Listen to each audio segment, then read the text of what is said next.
अस्सलाम वालेकुम नाज़रीन, मुज़म्मिल सरवरदी के ऑफिशियल यूट्यूब चैनल के साथ मैं हूं मुज़म्मिल सरवरदी। उम्मीद है आप खैरियत से होंगे। नाज़रीन, 8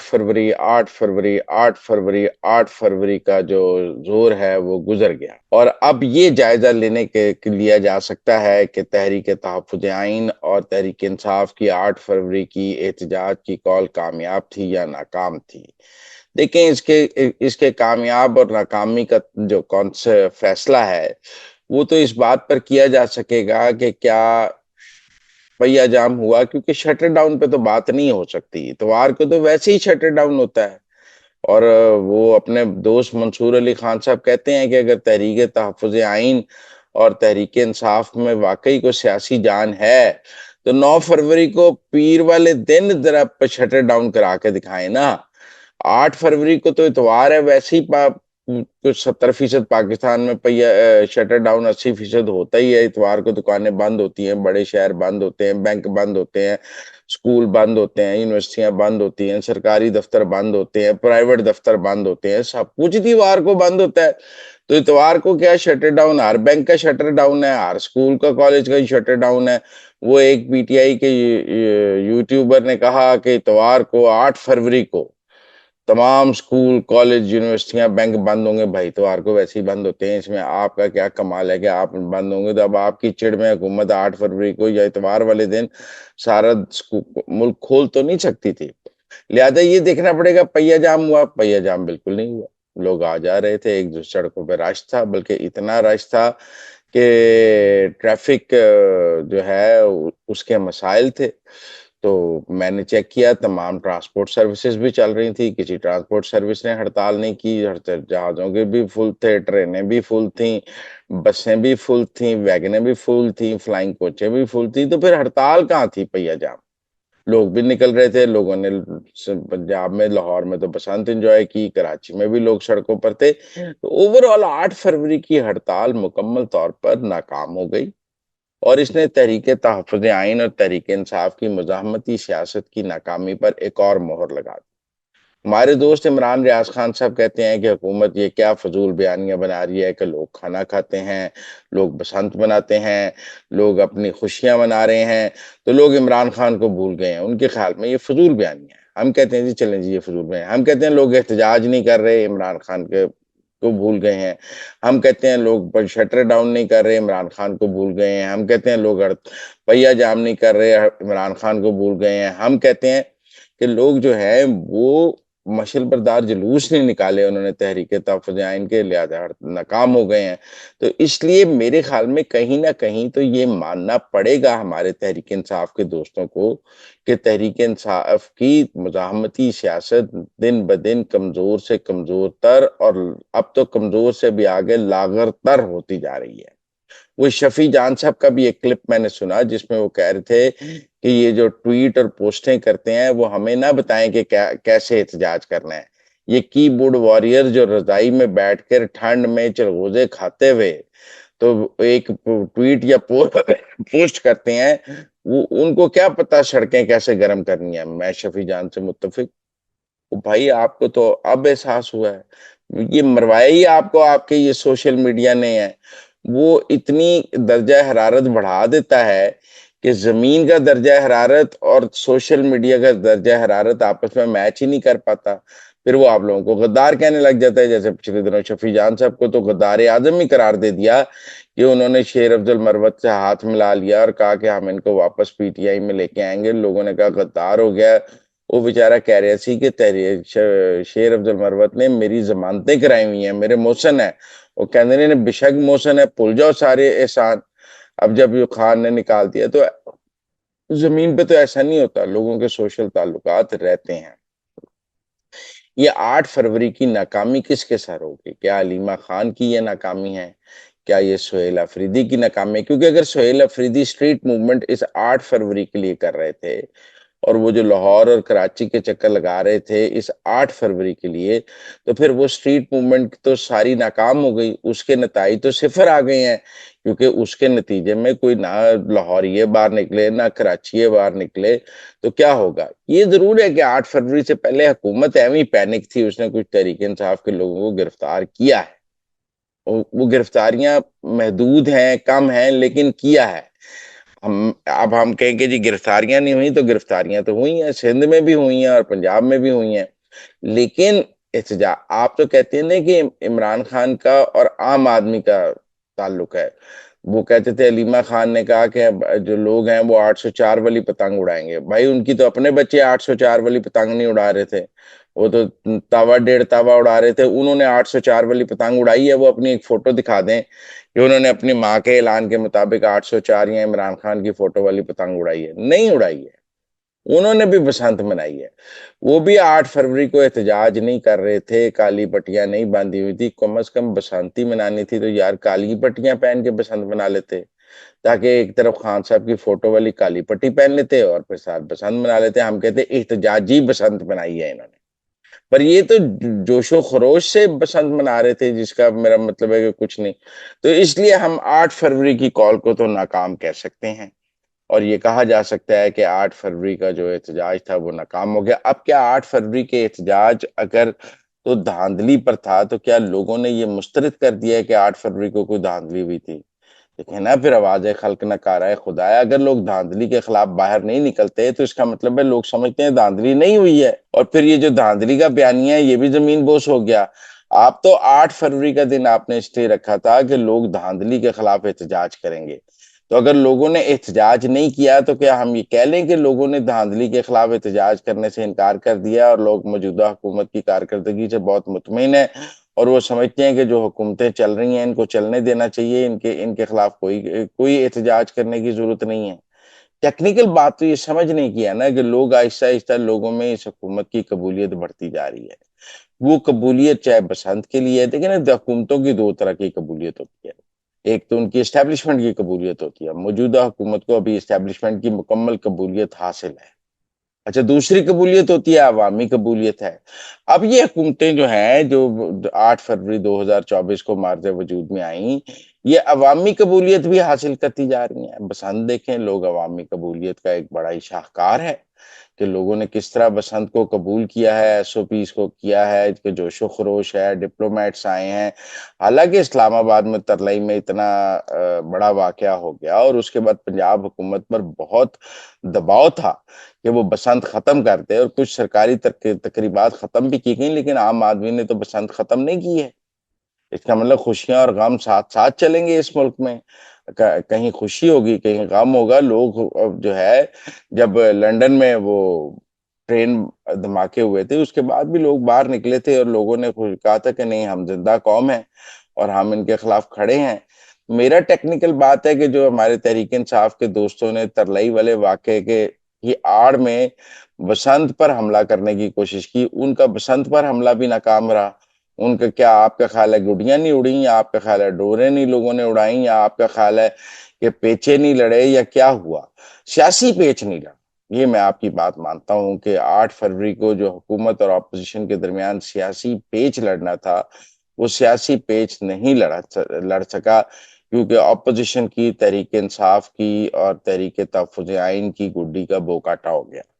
उनके पहिया जाम का बो काटा हो गया, उनके शटर डाउन का बो काटा हो गया, उनकी मशल बर्दार जुलूस का बो काटा हो गया, और ये जो बो काटा है इसने जो है उसको उनकी गुड्डी काट दी, और वो बसंत का जो मैच था वो हुकूमत और मरियम नवाज जीत गए। बहरहाल दूसरी तरफ आईसीसी में भी बहुत डेवलपमेंट है। वो कि पाकिस्तान ने आईसीसी के टूर्नामेंट में भारत के साथ खेलने से इनकार किया है, लेकिन पूरी आईसीसी पाकिस्तान के पीसीबी के कदमों में लाहौर बैठी और पीसीबी को मनाने की कोशिशें की जा रही हैं।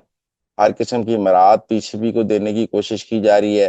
पीसीबी ने बहुत अच्छा काम किया है कि उसने बांग्लादेश क्रिकेट बोर्ड के प्रेसिडेंट को भी लाहौर ही बुला, उन्हें कहा भाई जो गल होगी ताड़े सामने होगी, ताकि हमने जो बांग्लादेश के लिए स्टैंड लिया हुआ है, अगर हम कोई फैसला करते हैं तो उसमें बांग्लादेश साथ शामिल हो।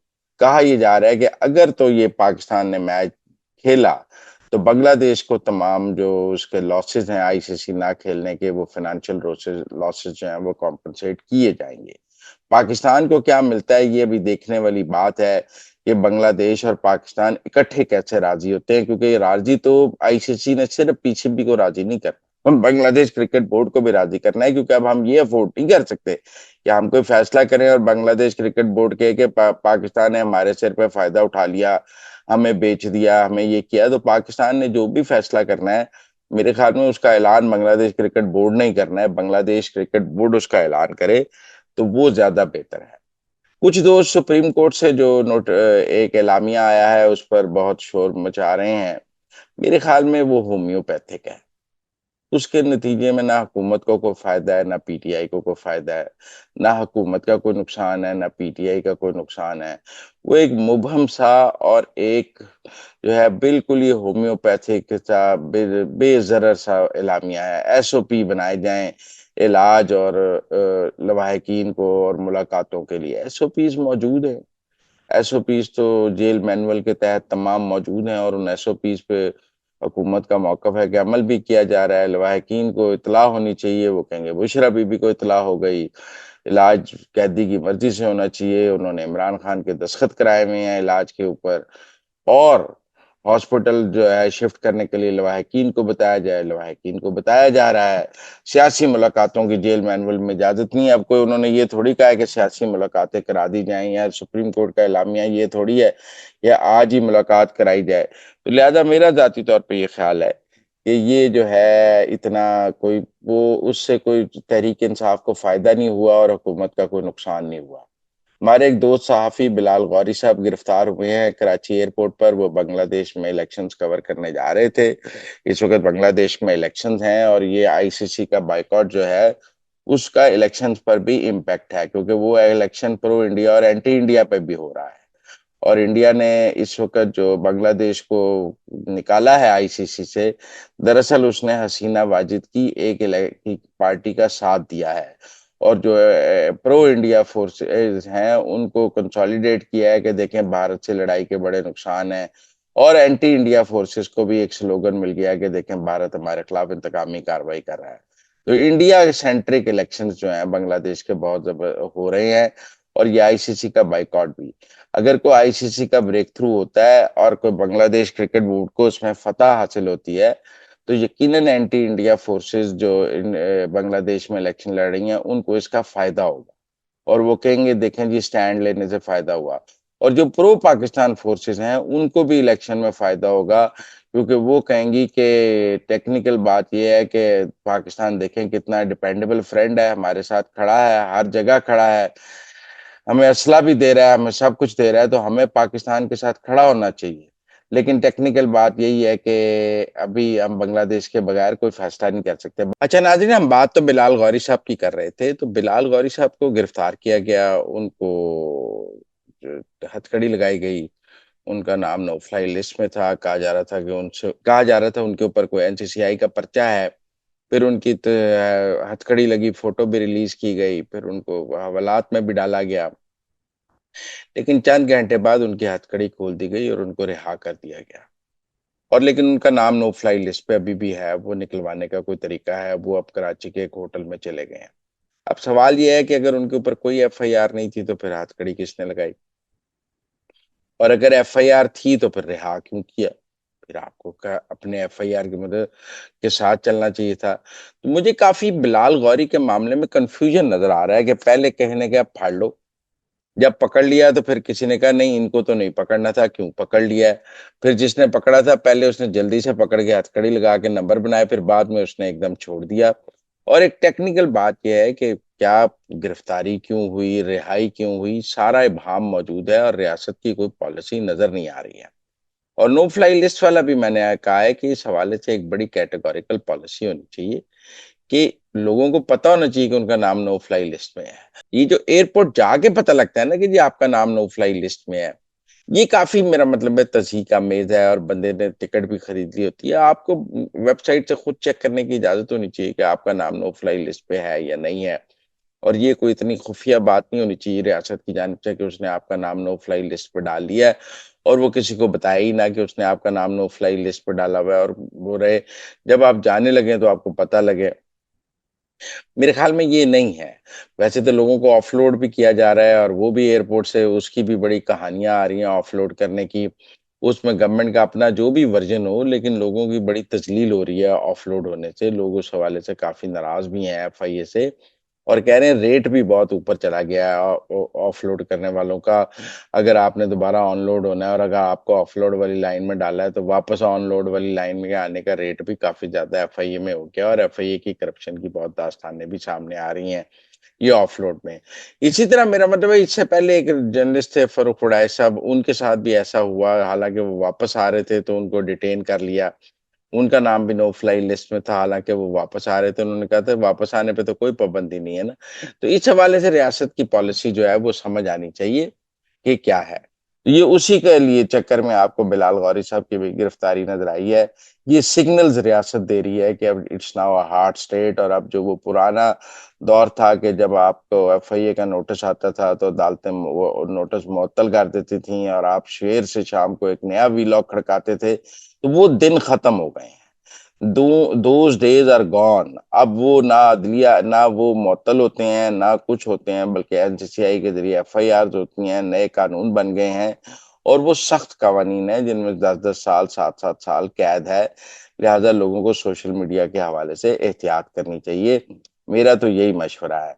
जो बाहर बैठे लोग हैं वो अपनी मौजें मनाते रहें, उनकी मौजें जो हैं वो यही हैं कि फिर हम पाकिस्तान में बहुत सारे लोगों की अब शहरियत भी कैंसल करने के बारे में सोचा जा रहा है। एफआईआर की जाएगी, उसके बाद उनकी सिटीज़नशिप सस्पेंड की जाएगी। वैसे तो हम कुछ जेट ब्लैक टेररिस्टों की को 5,000 की शहरियत पाकिस्तान की ख़त्म करने जा रहे हैं, जो इस वक़्त टीटीपी या बीएलए के साथ काम कर रहे हैं। उन 5,000 लोगों की पहले मरहले में हम देश पाकिस्तान की शहरियत ख़त्म कर रहे हैं। आपको याद है सऊदी अरब ने उसामा बिन लादेन की शहरियत ख़त्म कर दी थी, तो फिर कोई मुल्क भी उसामा बिन लादेन को शहरियत देने के लिए तैयार नहीं था क्योंकि बहरहाल आपके पास किसी मुल्क की शहरियत होना बहुत ज़रूरी है, आप एलियन तो नहीं हो सकते। तो जिन लोगों की हम शहरियत कैंसल करेंगे अभी तो टीटीपी और बीएलए की, वो भी एलियन हो जाएँगे क्योंकि अफ़गानिस्तान की हुकूमत के लिए भी उनको शहरियत देना मुमकिन नहीं होगा इतनी आसानी से, फिर तो बिल्कुल ही खेल एक्सपोज़ हो जाएगा। लेकिन मुझे एनसीसीआई वाला मामला भी आगे चल के ऐसे ही लगता है, जो बाहर बैठे यूट्यूबर्स हैं, ये हम उनको एब्सकॉन्डर्स करार देके उनकी सिटीज़नशिप सस्पेंड या कैंसल करने की तरफ जा सकते हैं और पाकिस्तान के अंदर तो मुझे मज़ीद गिरफ्तारियाँ भी इस हवाले से नज़र आ रही हैं।